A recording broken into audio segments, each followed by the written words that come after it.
Well, this right here was very awkward. Beard of the Sixers. Are they better off without him? Would the Clippers become a championship contender with him? We'll talk about that with Jalen Rose next. But you know what? We got to have more sneak. It's awkward because during that particular segment, Jalen Rose was in the process of getting laid off.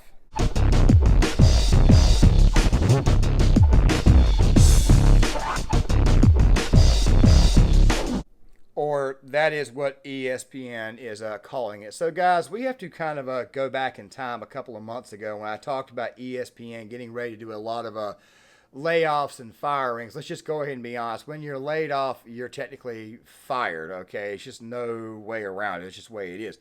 You can draw unemployment, but then again, though, given the fact that Jalen Rose, Jeff Van Gundy, of course, Keyshawn Johnson was also let go. Max Kellerman, I kind of saw that one coming. Of course, the guy at Behind the Line, KC, he did a video on that 2 weeks ago, and he called it completely to a T. You got to give the man credit. But also, Rob Nikovich, he was let go. Also, something else, too, Jeff Van Gundy, which really, to tell you the truth, kind of surprises me. However, what does not surprise me is the amount of personalities that were left on with the network. Now, I want to go ahead and discuss Jalen first because Jalen is a bit of a shocker, but then again, though, given the fact that his wife, Molly Karam Rose, who, by the way, is also annoying as hell, is still there, it doesn't surprise me looking at now that they cut him because they realize that Jalen will be okay. He'll be all right. But at least we ain't got to hear the bull crap on Mount Rushmore and all the woke crap that he peddles every time he goes out there anymore. So Jalen is gone, but I'm pretty sure he'll pop up somewhere else. Just give it some time. Now to Jeff Van Gundy and Max Kellerman. Now, guys, I kind of felt that Max Kellerman had kind of outlived his usefulness the minute they decided to move him to ESPN Radio. Normally, when you go on with Stephen A. Smith, you do First Take. Normally, you think that that would probably propel somebody, propel your personality, propel your star. It did not happen. Now, there are some other non-firings that we do need to get into that I think could happen here soon, but there is an actual agenda behind this. One of the theories is that Pat McAfee's contract, as large as it is, they also fired a couple of people from the Monday Night Football crew. Steve Young is about to get fired. And I think the girl Kobler, she's about to go as well. She's really not much of a factor. But then again, though, Steve Young at the same time, he kind of fits the profile of somebody that would get fired from ESPN. The thing is this right here. Some of these firings you probably think probably make some sense. But then again, though, there are some non-firings that, of course, did not occur. Max Kellerman is one of those guys that we've kind of thought would be fired for a while, especially after his demotion to ESPN Radio. Keyshawn Johnson, for the most part, had been demoted to ESPN Radio as well, but Keyshawn would still come on First Take from time to time. As a matter of fact, Keyshawn, while I don't agree with him very often, he's not exactly the most irritating personality there. As a matter of fact, Keyshawn had started to grow on me. If anything, I would have kept Keyshawn and gotten rid of Marcus Spears because Swagoo is irritating in my opinion. But still at the same time, though, just a little bit weird why it was that they chose to keep Swagoo, give him a contract, yet turn right back. Oh, I know the reason why. Swagoo is not as bright as Keyshawn. That's the real reason why. Swagoo is nowhere near as bright. I mean, he says some very, very crazy stuff. You got to have the one resident Cowboys fan there to kind of pump up the whole Dallas Cowboys narrative about how they're going to win the Super Bowl every year. And, of course, it gives somebody that Stephen A. Smith can make fun of every time he goes on ESPN First Take. But I'll digress for the moment being. Look, ESPN signed Pat McAfee to this massive contract. I've already given you guys my thoughts on that. I think it's a bit of a mistake for Pat to do so because I think at some point in time that they're going to try to turn Pat into a woke spokesman for the company. I don't think it will work, and he may end up losing his job later on as a result of this. But then again, though, what I mean is when there's the first sign of actual tension. But then again, though, given the fact that they're giving him so much money, it may not happen. But still, at the same time, though, I'm a little bit fearful that that will happen to Pat. Either way, though, let's get back on topic. Max Kellerman carried the woke narrative for a very long time. He was the first person to go completely anti-white. He was the first person to go completely pro-black. I think Terrell Owens said at one point in time that Max Kellerman was blacker than Stephen A. Smith.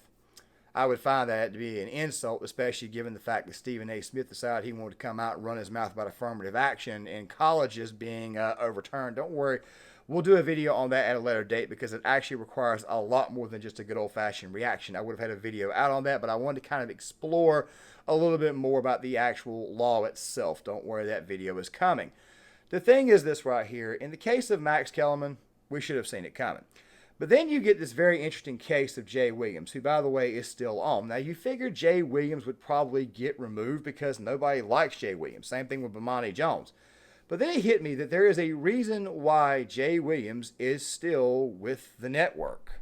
Do you guys remember when Jerry Jones, the photo was released, the photo of him from 1957 when he was like 13 years old, and he was standing in a crowd of a bunch of white guys who were holding off a group or trying to keep a group of black kids from entering. They basically screamed racism, and, Jerry was just standing there, a young 13, 14-year-old kid. He can't really do anything about it. Well, if you guys remember, and I'm going to go ahead and kind of show it to you guys, exactly what Jay Williams' reaction was. My point is, do we really want? I don't know what the hell I did as a teenager. A lot of us don't want that Pandora's box open. The flip side to it, however, is that doesn't make you wrong with a syllable you uttered about the missed opportunity Jerry Jones had. Jerry Jones, and this is not the first time. Stephen, though, because the photo is a piece of the bigger body of work, and that's what people are referring to, right? It's the entire body of work. Mm-hmm. So it's all those things you just elaborated on, and then people see the photo, they're like, well, hold on, damn. Right. It's like a piece of the puzzle that you've never seen before. You're like, well, I insert that here. Wow. That makes it look and feel very different. And I will say this to add on to everything that you were on point about. And that's why I ask again, I need him to denounce racism. Because when you're silent these days, Stephen A., you're complicit. You're complicit when you're silent. Well, you can say that. I agree with you. But I also understand in this day and age, and I'm not talking about Jerry Jones right now, I'm just talking about that generic statement you made in general. There is these days where a syllable or a sentence can cost you so much. Now, he should be worried about that as a damn billionaire, and he shouldn't be worried about that, especially if your heart is in the right place. But I'm just speaking generically. When you talk about that, I don't mind. I sit in this chair every day. You don't mind. You sit in your chair every day. But there's a whole bunch of people that are very well known, celebrities, rich and famous, that don't want no parts of these issues because they know a syllable can be misinterpreted and could cost them everything. So in this day and age, I'm saying to you, the way we have become. Jay is very emotional. Jay comes off as very emotional. He is designed to be there to try to let's just say, appeal to the bleeding hearts that actually watch the network. That is the reason why Jay Williams is there. I don't know if you guys know this or not, but we're headed into a presidential election cycle. Well, what happens during presidential election cycles? Ginned up race wars, riots, faux racism, mythical racism, the whole woke crap getting pumped down our throats a lot harder than normal. And, of course, Jalen Rose was probably not as effective, at least seen in their eyes, than someone like, say, Jay Williams. You see, Jalen Rose is a little bit more militant. He comes off as much more militant, much more loud, much more in your face, where Jay Williams has got this ability to cry. The idea, of course, is to make viewers feel sorry for him. That's the reason why Jay Williams is still there. I think his contract goes through 2024. Trust me, once the 2024 presidential election is over with, they will no longer need Jay Williams. Bomani Jones, on the other hand, I still can't figure out why he is there. I can't figure out why Dominique Foxworth is there. These are two of the least talented people that I've seen on that network. But then again, at the same time, obviously you got to have somebody who sounds smart, somebody who sounds somewhat smart, and then, of course, the bleeding heart to help you get the woke message across, of course, with Daddy, Father, Stephen A. Smith, there to kind of help pump that entire thing up. And as I've said on multiple occasions, I have the feeling that Stephen A. Smith is getting tired of being the parrot spewing out the white daddy woke talking points, which, by the way, I think I'm just going to start saying sick, race baiting, evil, destructive. Woke is kind of a friendly term to describe the infected. I just figure I would go ahead and throw that out there. But I think this was purely political. I think it was a purely political move to get rid of Jalen Williams. You see, if you've got somebody who's loud and very aggressive, the message does not get across.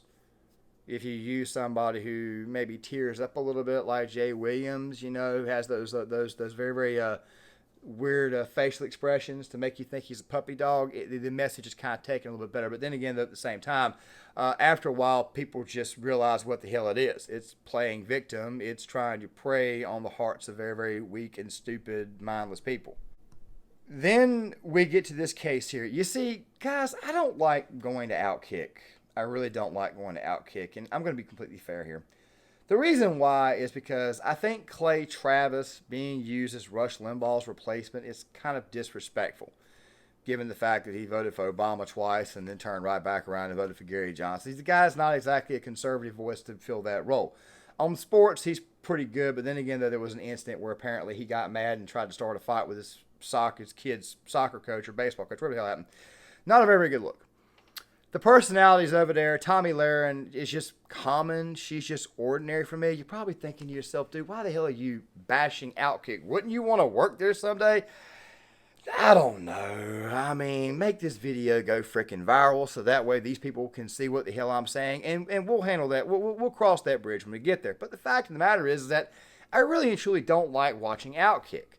It's because it is, to a certain degree, just doesn't come off. It's just not my cup of tea. But Outkick did point something out, something very important out, and I caught this earlier. And of course, I had to do this while getting research for this video. Make sure you guys pay very close attention to this. Long story short, ESPN is being sued by Sage Steele. Sage Steele said, wait a second here.